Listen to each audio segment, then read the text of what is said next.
India ਜਿਹੜਾ ਉਹ ਹੜ੍ਹਾਂ ਦੇ ਨਾਲ ਪਾਕਿਸਤਾਨ ਦਾ ਉਜਾੜਾ ਕਰਨ ਦਾ ਮਨ ਬਣਾਈ ਬੈਠਾ ਸੀ। ਪਰ ਇਹ ਗੱਲ ਨਾਲ ਹੀ ਸੀ ਕਿ ਪੰਜਾਬ ਦੀ ਵੀ ਬਰਬਾਦੀ ਹੋਵੇਗੀ ਤੇ ਇਸ ਗੱਲ ਦਾ ਉਹਨਾਂ ਨੇ ਦਿੱਲੀ ਵਾਲਿਆਂ ਨੇ ਇਹੀ ਸੋਚਿਆ ਵੀ ਜੇਕਰ ਪੰਜਾਬ ਦੇ ਹੋਰ ਲੋਕ ਆ ਜਿਹੜੇ ਸਿੱਖ ਨਹੀਂ ਗੈਰ ਸਿੱਖ ਨੇ ਗੈਰ ਪੰਜਾਬੀ, ਜੇ ਉਹ ਵੀ ਨਾਲ 2-4-10 ਲੱਖ ਮਾਰਨਾ ਪੈ ਜੇ ਤਾਂ ਮਾਰ ਦਿਓ, ਪਰ ਇੱਕ ਵਾਰੀ ਪਾਕਿਸਤਾਨ ਨੂੰ ਆਪਾਂ ਅਕਲ ਦੇਣੀ। ਸੋ ਪਾਕਿਸਤਾਨ ਨੂੰ ਜਿਹੜੀ ਗੱਲ ਪਿਛਲੇ ਦਿਨਾਂ 'ਚ ਕਹਿੰਦੇ ਸੀ ਨਾ ਆਪਰੇਸ਼ਨ ਸੰਧੂਰ ਹਜੇ ਜਾਰੀ ਹੈ, ਸੋ ਜਿਹੜੇ ਇਹ ਹੜ੍ਹ ਨੇ ਇਹ ਆਪਰੇਸ਼ਨ ਸੰਧੂਰ ਦਾ ਹੀ ਇੱਕ ਹਿੱਸਾ ਵਾ। ਭਾਰਤ ਦੇ ਵਿੱਚ ਜਿੱਥੇ-ਜਿੱਥੇ ਇਸ ਤਰੀਕੇ ਨਾਲ ਵਿਪਤਾ ਆਈ ਹੋਈ ਆ, ਹੜ੍ਹ ਆਏ ਹੋਏ ਨੇ, ਪਾਣੀ ਆਇਆ ਹੋਇਆ, ਮੀਂਹਾਂ ਨਾਲ ਤਬਾਹੀ ਹੋਈ ਹੈ, ਉੱਥੇ ਨਾਲ ਦੀ ਨਾਲ ਮੋਦੀ ਸਰਕਾਰ ਨੇ ਐਲਾਨ ਕਰਤਾ ਵੀ ਇੰਨੇ ਕਰੋੜ ਇੱਥੇ ਤੇ ਇੰਨੇ ਕਰੋੜ ਉੱਥੇ। ਪਰ ਪੰਜਾਬ ਦੇ ਲਈ ਇਸੇ ਕਰਕੇ ਹੀ ਨਹੀਂ ਕੋਈ ਐਲਾਨ ਹੋਇਆ ਕਿਉਂਕਿ ਇਹਦਾ ਮੋਦੀ ਸਰਕਾਰ ਨੇ ਆਪ ਪ੍ਰੋਜੈਕਟ ਉਲੀਕ ਕੇ ਕੰਮ ਕਰਵਾਇਆ, ਹੜ੍ਹ ਲਿਆਂਦੇ। ਦੂਜਾ ਇਹ ਹੈ ਕਿ ਅਫਗਾਨਿਸਤਾਨ ਦੇ ਵਿੱਚ ਕੁਦਰਤੀ ਤੌਰ ਤੇ ਉੱਥੇ ਭੂਚਾਲ ਦੇ ਨਾਲ ਗੜਬੜ ਹੋਈ ਹੈ, ਉੱਥੇ ਤਾਂ ਸਕਿੰਟਾਂ 'ਚ ਐਲਾਨ ਕਰਤਾ ਮੋਦੀ ਸਰਕਾਰ ਨੇ ਵੀ ਇੰਨੇ ਕਰੋੜ ਦੇਾਂਗੇ ਜੀ, ਚੱਕ ਦੇਾਂਗੇ ਫੱਟੇ, ਰਾਹਤ ਦੇਾਂਗੇ। ਪੰਜਾਬ ਲਈ ਨਹੀਂ।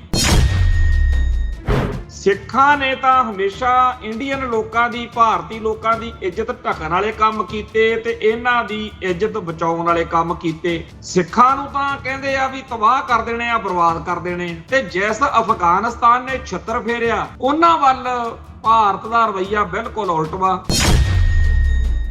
ਹੁਣ ਆਪਾਂ ਉਲਟ ਕੰਮ ਕਰੀ ਫਿਰਦੇ ਆ। ਆਪਣੇ ਬੰਦੇ ਹੁਣ ਵੀ ਕਹਿੰਦੇ ਆ ਵੀ ਇਹਨਾਂ ਦੀ ਸੇਵਾ ਕਰੋ, ਗੁਰੂ ਕਾ ਲੰਗਰ ਛਕਾਓ, ਇਹਨਾਂ ਨੂੰ ਇਹਦੇ ਬਿਰਤਾ ਪੈ ਜੇ, ਇਹਨਾਂ ਦਾ ਸਾਥ ਦਿਓ। ਉਹ ਤਾਂ ਲੰਗਰ ਛਕਾਉਂਦੇ ਆ ਉਹਨਾਂ ਨੂੰ, ਉਹ ਤਾਂ ਬਾਹ ਫੜਦੇ ਆ ਉਹਨਾਂ ਦੀ, ਉਹ ਤਾਂ ਨਾਲ ਖੜਦੇ ਆ ਉਹਨਾਂ ਦੇ ਜਿਹੜੇ ਉਹਨਾਂ ਦੇ ਛੱਤਰ ਫੇਰਦੇ ਹੋ। ਜੇ ਸਿੱਖਾਂ ਨੇ ਆਪਦਾ ਧਰਮ ਬਚਾਉਣਾ ਹੈ ਤਾਂ ਹਿੰਦੂ ਤੋਂ, ਹਿੰਦੂਆਂ ਦੀ ਬੋਲੀ ਤੋਂ, ਹਿੰਦੂਆਂ ਦੇ ਧਰਮ ਸਥਾਨਾਂ ਤੋਂ, ਹਿੰਦੂਆਂ ਦੇ ਗ੍ਰੰਥਾਂ ਤੋਂ, ਹਿੰਦੂ ਕਰਮ ਕਾਂਡਾਂ ਤੋਂ ਤੇ ਹਿੰਦੂ ਦੀ ਹਰ ਚੀਜ਼ ਤੋਂ ਦੂਰੀ ਬਣਾ ਕੇ ਚੱਲੋ ਤਾਂ ਬਚੋ।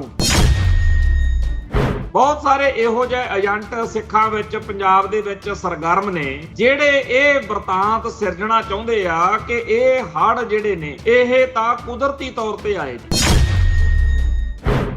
ਮੈਂ ਸਰਬਜੀਤ ਸਿੰਘ ਘੁਮਾਣ ਫਤਿਹ ਅਰਜ਼ ਕਰਦਾ ਜੀ। ਵਾਹਿਗੁਰੂ ਜੀ ਕਾ ਖਾਲਸਾ, ਵਾਹਿਗੁਰੂ ਜੀ ਕੀ ਫਤਿਹ। ਭਾਰਤੀ ਸਟੇਟ ਵੱਲੋਂ ਪੰਜਾਬ ਨੂੰ ਬਰਬਾਦ ਕਰਨ ਦੇ ਲਈ ਖਾਸ ਤੌਰ ਦੇ ਉੱਤੇ ਪਾਕਿਸਤਾਨ ਨੂੰ ਹੜ੍ਹਾਂ ਦੇ ਨਾਲ ਰੋੜ ਦੇਣ ਦੇ ਜਿਹੜੇ ਇਹਨਾਂ ਦੇ ਮਨਸੂਬੇ ਸੀ, ਇਹ ਜਿਹੜਾ ਸਾਰਾ ਇਸ ਮੌਕੇ ਹਰ ਇੱਕ ਬੱਚੇ ਨੂੰ ਸਮਝ ਲੱਗ ਚੁੱਕੀ ਹੈ। ਹੁਣ ਤਾਂ ਇਹ ਹਾਲਾਤ ਨੇ ਵੀ ਜੇਕਰ ਕੋਈ ਸਹਿਜ ਸੁਭਾਅ ਕਹਿ ਬੈਠਦਾ ਤੇ ਕੁਦਰਤ ਵੱਲੋਂ ਹੜ੍ਹ ਆ ਗਏ, ਮੀਂਹ ਜ਼ਿਆਦਾ ਆ ਗਿਆ, ਤਾਂ ਲੋਕ ਉਹਨੂੰ ਟੁੱਟ ਕੇ ਪੈ ਜਾਂਦੇ ਆ ਕਿ ਤੈਨੂੰ ਹਜੇ ਵੀ ਸਮਝ ਨਹੀਂ ਆ ਰਹੀ।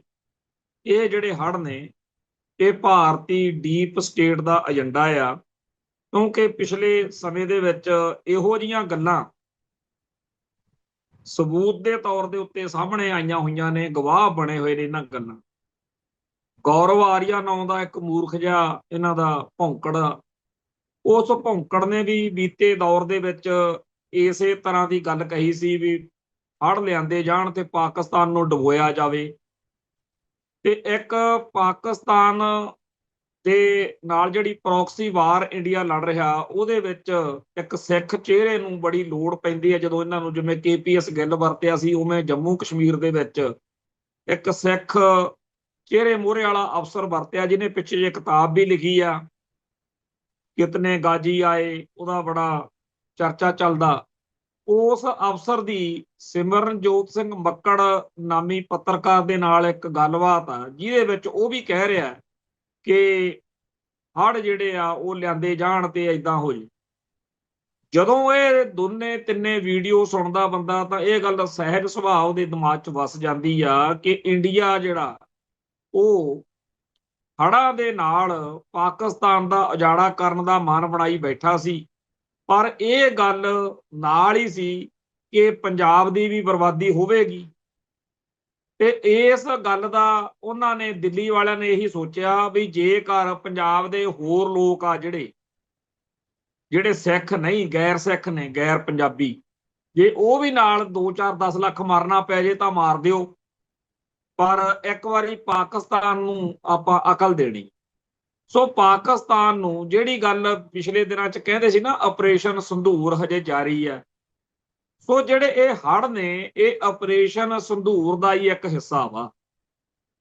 ਇਸ ਪ੍ਰੋਜੈਕਟ ਦੇ ਉੱਤੇ ਕੰਮ ਕਰਨ ਵਾਲੇ ਇਸ ਗੱਲ ਨੂੰ ਲੁਕਾਉਣ ਦੇ ਵਿੱਚ ਕੋਈ ਬਹੁਤੀ ਦਿਲਚਸਪੀ ਵੀ ਨਹੀਂ ਲੈਂਦੇ ਦਿਖ ਰਿਹਾ ਹੈ। ਉਹ ਜੇਕਰ ਇਹ ਵਿਪਤਾ ਜਾਂ ਇਹ ਸੰਤਾਪ ਸਟੇਟ ਦਾ ਨਾਂ ਲਿਆਂਦਾ ਹੁੰਦਾ ਤਾਂ ਕੇਂਦਰ ਸਰਕਾਰ ਵੱਲੋਂ ਹੁਣ ਤੱਕ ਪੰਜਾਬ ਨੂੰ ਕੋਈ ਨਾ ਕੋਈ ਐਲਾਨ ਹੋ ਜਾਣਾ ਸੀ, ਕੋਈ ਰਾਹਤ ਦਾ। ਜਿਵੇਂ ਕਿ ਹੋਰ ਜਿਹੜੇ ਭਾਰਤ ਦੇ ਵਿੱਚ ਜਿੱਥੇ ਜਿੱਥੇ ਇਸ ਤਰੀਕੇ ਨਾਲ ਵਿਪਤਾ ਆਈ ਹੋਈ ਆ, ਹੜ੍ਹ ਆਏ ਹੋਏ ਨੇ, ਪਾਣੀ ਆਇਆ ਹੋਇਆ, ਮੀਂਹਾਂ ਨਾਲ ਤਬਾਹੀ ਹੋਈ ਹੈ, ਉੱਥੇ ਨਾਲ ਦੀ ਨਾਲ ਮੋਦੀ ਸਰਕਾਰ ਨੇ ਐਲਾਨ ਕਰਤਾ ਵੀ ਇੰਨੇ ਕਰੋੜ ਇੱਥੇ ਤੇ ਇੰਨੇ ਕਰੋੜ ਉੱਥੇ।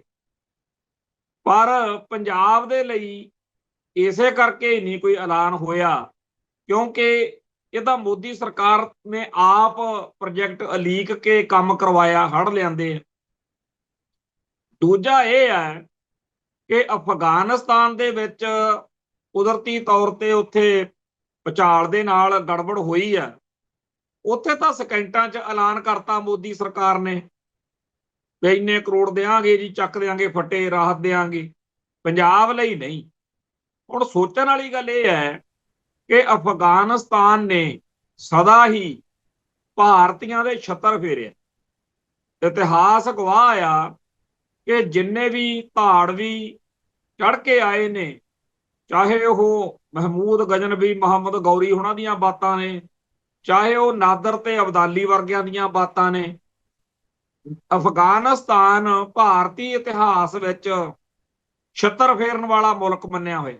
ਉਥੋਂ ਦੇ ਲੋਕ ਜਦੋਂ ਵੀ ਭਾਰਤ ਆਏ ਤਾਂ ਭਾਰਤੀਆਂ ਦੀ ਇੱਜ਼ਤ ਲੁੱਟਣ ਆਏ, ਭਾਰਤੀਆਂ ਦੀ ਧਨ ਦੌਲਤ ਲੁੱਟਣ ਆਏ।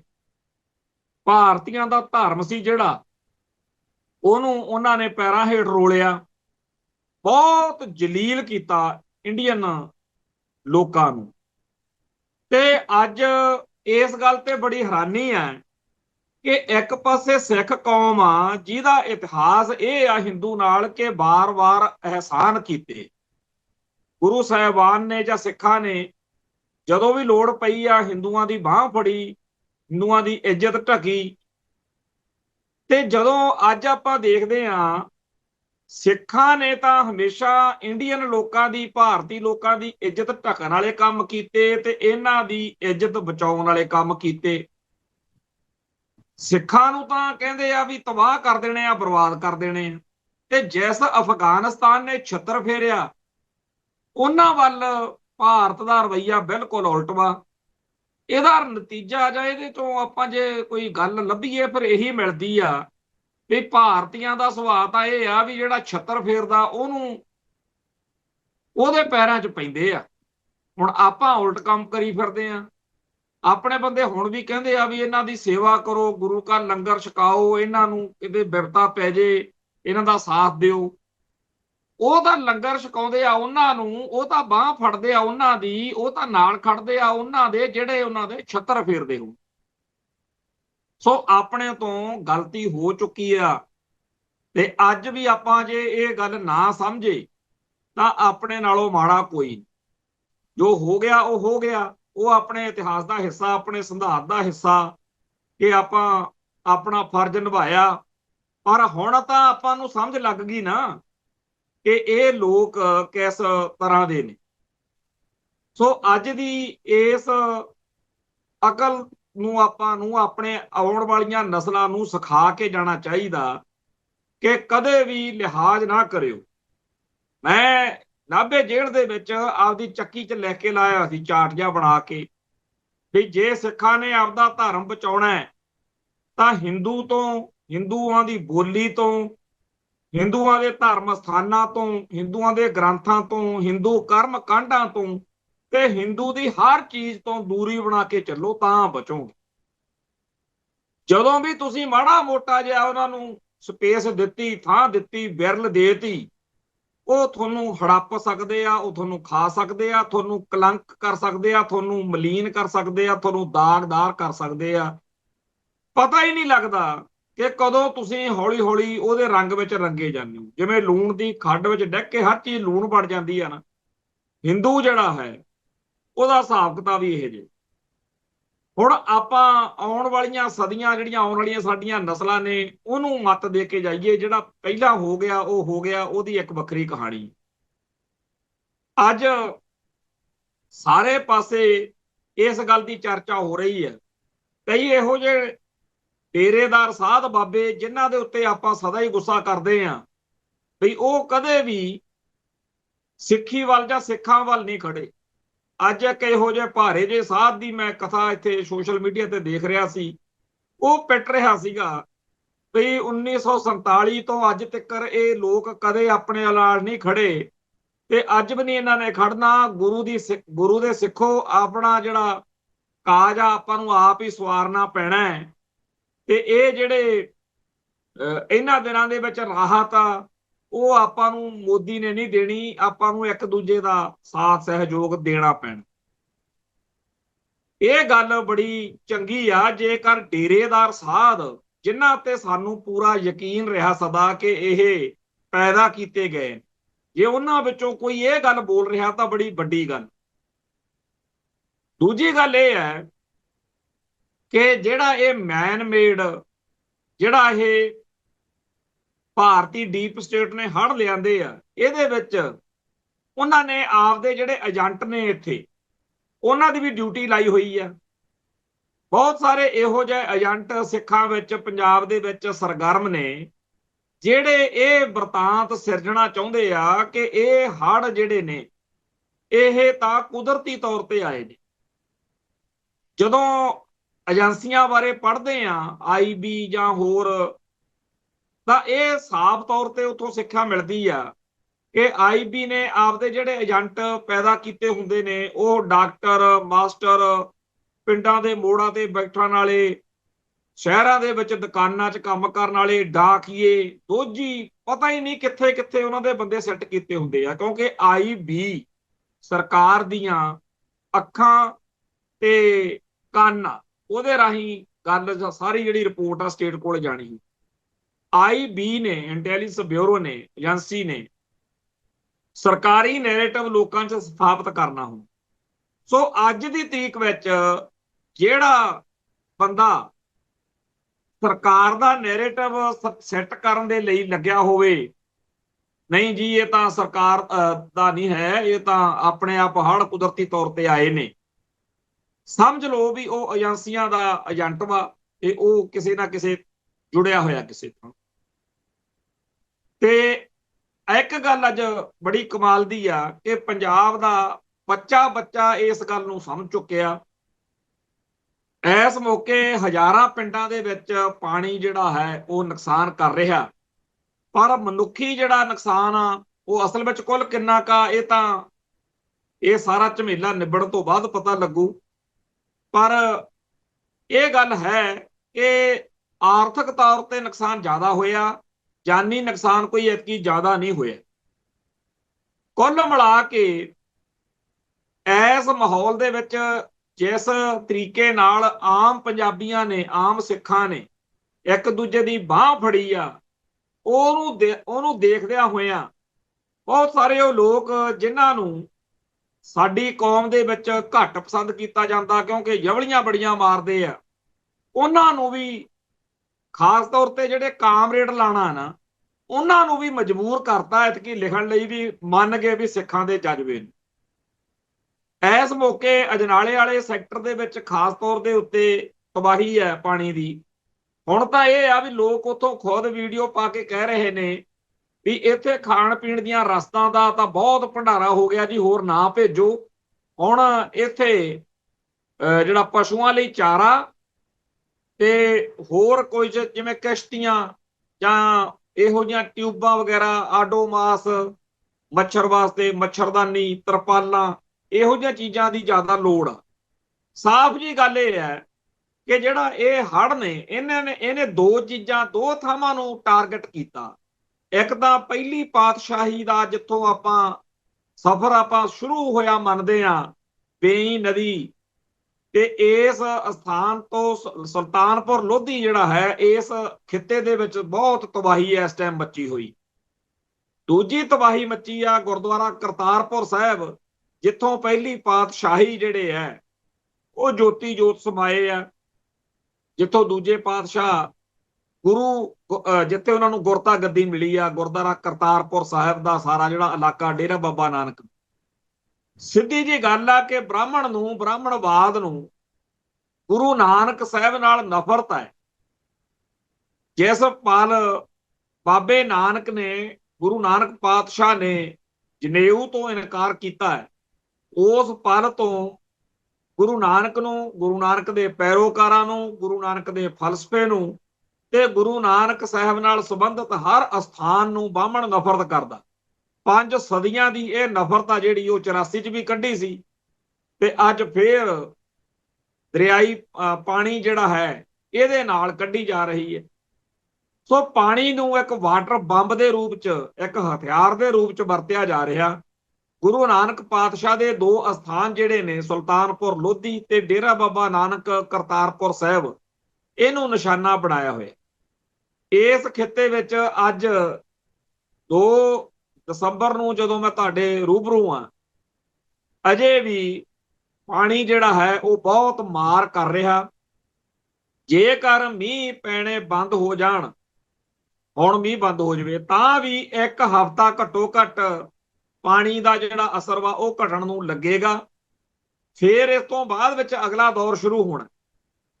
ਜਿਹੜੇ ਇਸ ਮੌਕੇ ਸਹਾਇਤਾ ਦਾ ਸਾਰਾ ਸਿਸਟਮ ਚੱਲ ਰਿਹਾ ਨਾ, ਅਸਲੀ ਲੋੜ ਉਹਦੀ ਉਦੋਂ ਪੈਣੀ ਆ ਜਦੋਂ ਪਾਣੀ ਸਾਰਾ ਜਿਹੜਾ ਲੱਥ ਗਿਆ ਹੋਊਗਾ ਤੇ ਪਾਣੀ ਨੇ ਜਿਹੜਾ ਬਹੁਤ ਸਾਰਾ ਮਿੱਟੀ, ਗੰਦ ਤੇ ਬਹੁਤ ਸਾਰਾ ਜਿਹੜਾ ਇਹੋ ਜਿਹਾ ਜਿਹੜੀ ਇੱਕ ਬਹੁਤ ਹੀ ਪਾਣੀ ਘਰਾਂ 'ਚ ਜਾਂ ਜਿੱਥੇ ਜਿੱਥੇ ਖੇਤਾਂ 'ਚ ਫਿਰਿਆ ਨਾ, ਉੱਥੇ ਇੱਕ ਪੂਰੀ ਜਿਲਤ ਜੀ ਜੰਮ ਗਈ ਆ ਗੰਦ ਪਿੱਲ ਜੇ ਦੀ। ਉਹ ਜਦੋਂ ਪਾਣੀ ਇਹ ਪੂਰੇ ਦਾ ਪੂਰਾ ਖਤਮ ਹੋਊਗਾ, ਇੱਥੋਂ ਨਿਕਲ ਜਾਊਗਾ ਪਾਣੀ, ਉਦੋਂ ਫਿਰ ਉਸ ਚੀਜ਼ ਦੇ ਉੱਤੇ ਆਪਾਂ ਦੇਖਾਂਗੇ ਵੀ ਕਿਵੇਂ ਕੰਮ ਕਰਨਾ ਹੈ। ਸੋ ਇਸ ਮੌਕੇ ਜੇ ਇਹ ਸਮਝੀਏ ਵੀ ਆਪਾਂ ਅਸਲੀ ਹਾਲਾਤ ਕੀ ਨੇ, ਤਾਂ ਇਹ ਆ ਵੀ ਜੰਗ ਦੇ ਵਿਚਾਲੇ ਖੜੇ ਆ। ਇਹ ਇੱਕ ਜੰਗ ਲੜੀ ਜਾ ਰਹੀ। ਪਹਿਲਾਂ ਆਪਣੀ ਕੌਮ ਨੇ 1947 ਚ ਵਾਰ ਝੱਲਿਆ, ਬਹੁਤ ਭਾਰੀ ਨੁਕਸਾਨ ਹੋਇਆ ਸੀ। ਫਿਰ 84 ਚ ਵੱਡਾ ਝਟਕਾ ਮਾਰਿਆ, ਅਗਲੇ 10-15 ਸਾਲ ਆਪਣਾ ਕਤਲੇਆਮ ਹੋਇਆ। ਹੁਣ ਇਹ ਵੱਡਾ ਇੱਕ ਝਟਕਾ ਜਿਹੜਾ ਹੈ, ਬੇਸ਼ੱਕ 1988 ਚ ਵੀ ਹੜ੍ਹ ਆਏ ਸੀ, ਪਰ ਆਹ ਝਟਕਾ ਜਿਹੜਾ ਹੈ ਇਹਦੇ ਬਾਰੇ ਬਹੁਤ ਹੀ ਜਿਹੜਾ ਲੋਕਾਂ ਦੇ ਵਿੱਚ ਅਹਿਸਾਸ ਗਿਆ। ਜਿਵੇਂ ਮੈਂ ਇਹ ਕਹਿਣਾ ਹੁੰਦਾ ਕਿ ਇੱਥੇ ਸਾਡੇ ਬਹੁਤ ਸਾਰੇ ਭਰਾਵਾਂ ਦਾ ਕਤਲੇਆਮ ਹੋਇਆ, ਪਰ ਜਥੇਦਾਰ ਨਿੱਜਰ ਦੇ ਕਤਲ ਨੇ ਤੇ ਐਡਵੋਕੇਟ ਗੁਰਪਤਵੰਤ ਸਿੰਘ ਪੰਨੂ ਨੂੰ ਕਤਲ ਕਰਨ ਦੀ ਜਿਹੜੀ ਸਾਜ਼ਿਸ਼ ਬੇਨਕਾਬ ਹੋਈ, ਜਿਸ ਤਰੀਕੇ ਨਾਲ ਇਹਨੇ ਦੁਨੀਆ ਭਰ ਦੇ ਵਿੱਚ ਇੰਡੀਆ ਨੂੰ ਬੇਨਕਾਬ ਕੀਤਾ ਤੇ ਸਾਡੀ ਨਸਲਕੁਸ਼ੀ ਦਾ ਮੁੱਦਾ ਉਭਾਰਿਆ, ਉਵੇਂ ਆ ਜਿਹੜੇ ਹੜ੍ਹ ਨੇ ਇਹਨੇ ਆਮ ਲੋਕਾਂ ਦੇ ਦਿਲ ਦਿਮਾਗ ਵਿੱਚ ਇੰਡੀਆ ਦੀ ਜਿਹੜੀ ਨੀਚਤਾ ਵਾ, ਜਿਹੜੀ ਕਮੀਨਗੀ ਹੈ, ਉਹਨੂੰ ਬੁਰੀ ਤਰ੍ਹਾਂ ਨਸ਼ਰ ਕੀਤੀ। ਆਮ ਪੰਜਾਬੀ ਨੇ, ਆਮ ਸਿੱਖ ਨੇ ਜਿਸ ਤਰੀਕੇ ਨਾਲ ਇਸ ਮੌਕੇ ਸਬਕ ਸਿੱਖਿਆ, ਉਹਦੇ ਵਿੱਚ ਪੰਜਾਬ ਦੇ ਵਿੱਚ ਵਸਦੇ ਗੈਰ ਸਿੱਖਾਂ ਨੂੰ, ਗੈਰ ਪੰਜਾਬੀਆਂ ਨੂੰ ਵੀ ਬਹੁਤ ਕਰਾਰਾ ਝਟਕਾ ਲੱਗਿਆ। ਉਹਨਾਂ ਨੂੰ ਲੱਗਦਾ ਨਹੀਂ ਸੀਗਾ ਵੀ ਇਹ ਇੰਨਾ ਮਾੜਾ ਇੰਡੀਆ ਹੋ ਸਕਦਾ। ਇੱਥੋਂ ਤੱਕ ਕਿ ਆ ਜਿਹੜੇ ਕਾਮਰੇਡ ਨੇ, ਇਹਨਾਂ ਨੂੰ ਵੀ ਨਹੀਂ ਕਦੇ ਇਸ ਤਰ੍ਹਾਂ ਲੱਗਿਆ ਸੀ। ਹੁਣ ਗਾਂਹ ਚੱਲ ਕੇ ਦੁਬਾਰਾ ਸ਼ਾਇਦ ਇਹਨਾਂ ਨੂੰ ਝਟਕਾ ਜਦੋਂ ਠੰਡਾ ਪੈ ਗਿਆ, ਉਦੋਂ ਹੋ ਸਕਦਾ ਇਹ ਦੁਬਾਰਾ ਉੱਥੇ ਹੀ ਪਹੁੰਚ ਜਾਣ। ਪਰ ਅੱਜ ਦੀ ਤਰੀਕ ਵਿੱਚ ਜਿੰਨੇ ਵੀ ਬਹੁਤੇ ਜ਼ਿਆਦਾ ਤੱਤਾ ਚੱਲਣ ਵਾਲੇ ਕਾਮਰੇਡ ਜੇ ਨੇ, ਉਹ ਸਾਰੇ ਹੀ ਇਸ ਗੱਲ ਤੇ ਲਿਖ ਰਹੇ ਨੇ ਕਿ ਮਾੜਾ ਕੀਤਾ ਇੰਡੀਆ ਵੱਲੋਂ। YouTube ਚੈਨਲਾਂ ਨੇ ਆਪਦੇ ਵੱਲੋਂ, ਚਾਹੇ ਉਹ ਸਟੇਟ ਦਾ ਸੰਦ ਬਣ ਕੇ ਬਹੁਤ ਵਿਚਰਦੇ ਰਹੇ, ਆਪਾਂ ਉਹਨਾਂ ਦੀ ਚਰਚਾ ਵੀ ਇੱਥੇ ਕਰਦੇ ਰਹਿੰਦੇ ਆ, ਪਰ ਇਸ ਹੜ੍ਹ ਵਾਲੇ, ਜੰਗ ਵਾਲੇ ਮਾਹੌਲ ਵਿੱਚ ਸਾਰੇ ਚੈਨਲਾਂ ਨੂੰ ਸੱਚ ਬੋਲਣਾ ਪਿਆ। ਇੱਥੋਂ ਤੱਕ ਕਿ ਆਮ ਆਦਮੀ ਪਾਰਟੀ ਦਾ ਇੱਕ ਆਗੂ ਆ, ਉਹਦਾ ਬੜਾ ਰੌਲਾ ਪਿਆ ਹੋਇਆ ਸਵੇਰ ਤੋਂ ਹੀ ਅੱਜ, ਪਰ ਉਹਦੀ ਜਿਹੜੀ ਸਾਰੀ ਕਹਾਣੀ ਚੱਲੀ, ਉਹ ਚੱਲੀ ਉਦੋਂ ਆ ਜਦੋਂ ਬੀਤੇ ਦਿਨਾਂ ਵਿੱਚ ਉਹਨੇ ਇਹ ਗੱਲ ਕਹਿਣੀ ਸ਼ੁਰੂ ਕੀਤੀ ਕਿ ਜੀ ਪੰਜਾਬ ਦੇ ਵਿੱਚ ਇਹ ਜਿਹੜੇ ਹੜ੍ਹ ਨੇ ਇਹ ਸਰਕਾਰ ਨੇ ਲਿਆਂਦੇ ਨੇ ਤੇ ਇਹਨਾਂ ਦੇ ਮਗਰ ਸਰਕਾਰੀ ਅਧਿਕਾਰੀਆਂ ਦਾ ਹੱਥ ਹੈ। ਇਹ ਜਿਹੜੀ ਸਾਰੀ ਚੀਜ਼ ਚੱਲੀ ਉਹਦੇ ਵਿੱਚ MLA ਹਰਮੀਤ ਸਿੰਘ ਪਠਾਨ ਮਾਜਰਾ ਇਹ ਗੱਲ ਬਾਰ-ਬਾਰ ਕਹਿ ਰਿਹਾ ਸੀ ਕਿ ਮੈਨੂੰ ਬਖਸ਼ਣਾ ਨਹੀਂ ਹੈਗਾ, ਮੇਰੇ ਤੇ ਕੋਈ ਕਾਰਵਾਈ ਕਰਾਉਣਗੇ। ਵੈਸੇ ਇਹ ਗੱਲ ਸਾਨੂੰ ਸਾਰਿਆਂ ਨੂੰ ਹੀ ਪਤਾ ਕਿ 2-3 ਸਾਲ ਪਹਿਲਾਂ ਜਦੋਂ ਸਰਕਾਰ ਇਹਨਾਂ ਦੀ ਬਣੀ ਆ, ਉਦੋਂ ਹੀ 5-6 ਮਹੀਨੇ ਬਣੇ ਹੋਏ ਸੀ ਸਰਕਾਰ ਬਣੀ ਨੂੰ, ਉਦੋਂ ਹੀ MLA ਹਰਮੀਤ ਸਿੰਘ ਪਠਾਨ ਮਾਜਰੇ ਦੇ ਬਾਰੇ ਇੱਕ ਔਰਤ ਨੇ ਇਲਜ਼ਾਮ ਲਾਏ ਸੀ, ਪਰ ਉਹਨਾਂ ਇਲਜ਼ਾਮਾਂ ਦੇ ਬਾਵਜੂਦ ਅੱਜ ਤੱਕ ਤਾਂ ਕਾਰਵਾਈ ਕੋਈ ਕੀਤੀ ਨਾ ਸਰਕਾਰ ਨੇ। ਪਰ ਜਦੋਂ ਹੁਣ MLA ਹਰਮੀਤ ਸਿੰਘ ਪਠਾਨ ਮਾਜਰਾ ਨੇ 2-3 ਦਿਨ ਤੋਂ ਸਰਕਾਰ ਨੂੰ ਹੜ੍ਹਾਂ ਲਈ ਦੋਸ਼ੀ ਦੱਸਣਾ ਸ਼ੁਰੂ ਕੀਤਾ, ਸਰਕਾਰ ਦੇ ਕੁਝ ਅਧਿਕਾਰੀਆਂ ਦੇ ਨਾਂ ਵੀ ਉਹਨੇ ਸ਼ਰੇਆਮ ਲੈ ਕਿ ਘੱਗਰ ਵਾਲੀ ਜਿਹੜੀ ਬੈਲਟ ਵਾ ਇਹਦਾ ਤਾਂ ਦੋਸ਼ੀ ਕ੍ਰਿਸ਼ਨ ਕੁਮਾਰ, ਤਾਂ ਉਹਦੇ ਉੱਤੇ ਤੁਰੰਤ ਉਸੇ ਕੁੜੀ ਦੇ ਬਿਆਨਾਂ ਦੇ ਆਧਾਰ ਦੇ ਉੱਤੇ ਪਹਿਲਾਂ ਕਹਿੰਦੇ ਸੀ ਕੋਈ ਗੱਲ ਹੀ ਨਹੀਂ, ਹੁਣ ਚੱਕ ਕੇ ਮੁਕੱਦਮਾ ਵੀ ਦਰਜ ਕਰਤਾ ਤੇ ਰਾਤੋਂ ਰਾਤ ਉਹਦੇ ਜਿਨ੍ਹਾਂ ਨਾਲ ਜਿਹੜੇ ਪੁਲਿਸ ਅਧਿਕਾਰੀਆਂ ਨਾਲ, ਕਿਉਂਕਿ ਇੱਥੇ ਸਿਸਟਮ ਆ ਕਿ MLA ਦੇ ਆਪਦੇ ਮਰਜ਼ੀ ਦੇ SHO ਤੇ ਹੋਰ ਜਿਹੜੇ ਅਧਿਕਾਰੀ ਆ ਉਹਦੇ ਹਲਕੇ 'ਚ ਲਾਏ ਜਾਂਦੇ ਆ, ਉਹ ਵੀ ਬਦਲ ਤੇ ਰੇਡਾਂ ਪੈਣ ਲੱਗੀਆਂ ਤੇ ਪਤਾ ਲੱਗਿਆ ਬਈ ਉਹ ਤਾਂ ਜੀ ਹਰਿਆਣੇ 'ਚ ਆ। ਸੋ ਹਰਮੀਤ ਸਿੰਘ ਪਠਾਨ ਮਾਜਰਾ ਜਿਹਦੇ ਬਾਰੇ ਇਹ ਵੀ ਚਰਚਾ ਵੀ ਉਹ ਜਿਹੜਾ CM ਆ ਭਗਵੰਤ ਮਾਨ, ਇਹਦੀ ਘਰ ਵਾਲੀ ਆ ਉਹ ਵੀ ਹਰਿਆਣੇ ਦੀ ਆ ਕੁੜੀ, ਉਹਦਾ ਕਹਿੰਦੇ ਫੁੱਫੜ ਲੱਗਦਾ ਰਿਸ਼ਤੇਦਾਰੀ 'ਚ। ਇੰਨੀ ਨਜ਼ਦੀਕੀ ਰਿਸ਼ਤੇਦਾਰੀ ਹੋਵੇ ਤੇ ਇਹ ਪਰਚਾ ਉਹਦੇ ਤੇ ਇਹੋ ਜਿਹਾ ਦਰਜ ਕਰਵਾਉਣਾ ਜਾਂ ਉਹਦੇ ਮਗਰ ਪੁਲਿਸ ਭੇਜਣੀ ਬਤੌਰ ਮੁੱਖ ਮੰਤਰੀ, ਗੱਲ ਇੰਨੀ ਸਿੱਧੀ ਲੱਗਦੀ ਨਹੀਂ ਜਿੰਨੀ ਆਪਾਂ ਨੂੰ ਦਿਖ ਰਹੀ ਆ। ਹਰਮੀਤ ਸਿੰਘ ਪਠਾਨ ਮਾਜਰੇ ਵੱਲੋਂ ਇੱਕਦਮ ਇਹ ਸਟੈਂਡ ਲਿਆ ਜਾਣਾ ਵੀ ਸ਼ੱਕੀ ਜਿਹਾ ਵਾ ਵੀ ਉਹ ਕਿਉਂ ਆਪਦੀ ਸਰਕਾਰ ਦੇ ਖਿਲਾਫ ਬੋਲਿਆ। ਪਰ ਜਿਹੜਾ ਅੱਜ ਡਰਾਮਾ ਹੋਇਆ ਹਰਿਆਣੇ 'ਚ, ਉਹਨੂੰ ਪਹਿਲਾਂ ਉਹਦੇ ਰਿਸ਼ਤੇਦਾਰਾਂ ਦੇ ਘਰੋਂ ਸਵੇਰੋਂ ਖਬਰ ਆ ਗਈ ਵੀ ਫੜ ਲਿਆ ਜੀ। ਜਦੋਂ ਫੜ ਲਿਆ ਦੀ ਖਬਰ ਆਈ, ਉਦੋਂ ਥੋੜੇ ਟਾਈਮ ਬਾਅਦ ਕਹਿੰਦੇ ਉਹ ਪੁਲਿਸ ਹਿਰਾਸਤ ਵਿੱਚੋਂ ਗੋਲੀਆਂ ਚਲਾ ਕੇ ਭੱਜ ਗਿਆ। ਅੱਜ ਸਵੇਰੋਂ 8-9 ਵਜੇ ਤੋਂ ਲੈ ਕੇ ਅੱਜ ਸਾਰਾ ਦਿਨ ਹੀ ਉਡੀਕਦੇ ਰਹੇ ਆ ਲੋਕ ਵੀ ਸ਼ਾਇਦ ਹੁਣ ਇਹ ਖਬਰ ਆਵੇ ਵੀ ਬੜਾ ਖਤਰਨਾਕ ਪੁਲਿਸ ਮੁਕਾਬਲਾ ਹੋਇਆ, ਜਿਹਦੇ ਵਿੱਚ ਉਹ ਜਾਂ ਤਾਂ ਕਹਿ ਦੇਣਗੇ ਵੀ ਜ਼ਖਮੀ ਹੋ ਗਿਆ ਤੇ ਫੜਿਆ ਗਿਆ, ਤੇ ਜਾਂ ਕਹਿਣਗੇ ਵੀ ਮਰ ਗਿਆ, ਮਾਰਤਾ ਮੁਕਾਬਲੇ 'ਚ। ਇਹ ਗੱਲ ਇਸ ਕਰਕੇ ਆ ਕਿ ਇਦੋਂ ਪਹਿਲਾਂ ਪੰਜਾਬ ਦੀ ਪੁਲਿਸ ਨੇ ਪਿਛਲੇ 5-6 ਮਹੀਨਿਆਂ ਤੋਂ ਤਾਂ ਇਹੀ ਕੰਮ ਫੜਿਆ ਹੋਇਆ ਵਾ। ਹਰ ਰੋਜ਼ ਹੀ ਕਿਸੇ ਨਾ ਕਿਸੇ ਥਾਂ ਦੇ ਉੱਤੋਂ ਖਬਰ ਆਉਂਦੀ ਆ ਵੀ ਫੱਟੜ ਹੋ ਗਿਆ ਜੀ, ਗੋਲੀ ਚੱਲ ਗਈ, ਹਥਿਆਰ ਲੈਣ ਗਏ ਅਸੀਂ। ਤੇ ਇਸ ਵਾਰ ਤਾਂ ਜਿਹੜੀ ਬਾਅਦ 'ਚ ਇੱਕ ਖਬਰ ਦੁਪਹਿਰੇ ਜੋ ਕੱਢੀ ਆ ਵੀ ਇੱਕ ਜੀ ਅਸੀਂ ਗੱਡੀ ਉਹਦੇ ਫੜ ਲਈ ਜੇ 'ਚੋਂ ਭੱਜਿਆ ਸੀਗਾ, ਉਹਦੇ 'ਚ 3 ਅਸੀਂ ਅਸਲਾ ਜਿਹੜਾ ਪਿਸਤੌਲਾਂ ਰਿਵਾਲਵਰ ਜੇ ਦਿਖਾਉਂਦੇ ਵੀ ਆ ਸੀਟ ਤੇ ਪਏ ਆ, ਵੀਡੀਓ ਆਈ ਆ ਉਹਦੀ। ਜਿਹੜਾ ਇਹ ਹਰਮੀਤ ਸਿੰਘ ਪਠਾਨ ਮਾਜਰੇ ਵਾਲਾ ਡਰਾਮਾ ਚੱਲ ਰਿਹਾ, ਇਹਦੇ ਬਾਰੇ ਕਿਸੇ ਵੀ ਪੱਖ ਦੇ ਉੱਤੇ ਅੰਨਾ ਯਕੀਨ ਨਹੀਂ ਕੀਤਾ ਜਾ ਸਕਦਾ। ਇਹ ਵੀ ਗੱਲ ਸਹੀ ਆ ਕਿ ਆਪਾਂ ਸਾਰੇ ਇਸ ਗੱਲ ਨੂੰ ਮੰਨਦੇ ਆ ਕਿ ਇਹ ਸਰਕਾਰ ਦੀ ਸਾਜ਼ਿਸ਼ ਆ ਹੜ੍ਹ ਲਿਆਉਣੇ, ਪਰ ਜਿਸ ਤਰੀਕੇ ਨਾਲ ਹਰਮੀਤ ਸਿੰਘ ਪਠਾਨ ਮਾਜਰਾ ਬੋਲ ਰਿਹਾ ਪਿਛਲੇ 2-3 ਦਿਨ ਤੋਂ, ਉਹਦੇ ਬਾਰੇ ਵੀ ਸ਼ੱਕ ਜੀ ਕਰਨੀ ਬਣਦੀ ਆ ਵੀ ਇੰਨਾ ਨਜ਼ਦੀਕੀ ਰਿਸ਼ਤੇਦਾਰ ਹੋਵੇ, ਫੁੱਫੜ ਕਹਿੰਦੇ ਆ ਮੁੱਖ ਮੰਤਰੀ ਦੀ ਘਰ ਵਾਲੀ ਦਾ, ਤੇ ਉਹ ਇਸ ਤਰ੍ਹਾਂ ਕਿਉਂ ਬੋਲੇ? ਕੀ ਉਹਨੂੰ ਪਹਿਲਾਂ ਪਤਾ ਲੱਗ ਗਿਆ ਸੀ ਕਿ ਮੇਰੇ ਉੱਤੇ ਹੁਣ ਮੁਕੱਦਮਾ ਦਰਜ ਕਰਨਗੇ? ਤੇ ਜਦੋਂ ਉਹਨੇ ਬੋਲਿਆ ਤੇ ਪਹਿਲਾਂ ਉਹਦੇ MLA ਵਗੈਰਾ, ਗਨਮੈਨ ਵਗੈਰਾ ਜਿਹੜੇ MLA ਦੇ ਨੂੰ ਮਿਲੇ ਹੁੰਦੇ ਨੇ, ਉਹ ਵਾਪਸ ਲੈ ਲਏ ਤੇ ਫਿਰ ਪਰਚਾ ਦਰਜ ਕਰਤਾ। ਇਹ ਜਦੋਂ ਉਹਨੂੰ ਫੜ ਲਿਆ ਸੀ ਪਰ ਉਹਦਾ ਭੱਜਣਾ ਬੜਾ ਅਜੀਬ ਆ। ਹੁਣ ਇੱਥੇ ਇਹ ਵੀ ਗੱਲ ਚੇਤੇ ਆਉਂਦੀ ਆ ਕਿ ਹਰਿਆਣੇ ਦੇ ਵਿੱਚ BJP ਦਾ ਰਾਜ ਆ ਤੇ BJP ਵਾਲਿਆਂ ਨੇ ਇੱਕ ਵਾਰੀ ਪਹਿਲਾਂ ਵੀ ਇਹਨਾਂ ਨੂੰ ਜਲਵਾ ਦਿਖਾਇਆ ਹੋਇਆ ਭਗਵੰਤ ਮਾਨ ਐਂਡ ਕੰਪਨੀ ਨੂੰ, ਜਦੋਂ ਕੇਜਰੀਵਾਲ ਦੇ ਬਾਰੇ ਕੁਝ ਲਿਖਿਆ ਬੋਲਿਆ ਸੀ। ਇੱਕ ਤਜਿੰਦਰ ਬੱਗਾ ਉੱਥੇ ਹੈਗਾ ਇਹਨਾਂ ਦਾ ਰੱਖਿਆ ਹੋਇਆ ਜਮੂਰਾ ਹੀ ਆ ਉਹ ਆਪਣੇ ਦਿੱਲੀ 'ਚ, ਉਹ ਕੁਝ ਬੋਲਿਆ ਸੀਗਾ ਤੇ ਇਹਨਾਂ ਨੇ ਪੰਜਾਬ 'ਚ ਪਰਚਾ ਬਣਾ ਕੇ ਪੰਜਾਬ ਦੀ ਪੁਲਿਸ ਭੇਜਤੀ ਉਹ ਬੱਗੇ ਨੂੰ ਚੱਕਣ।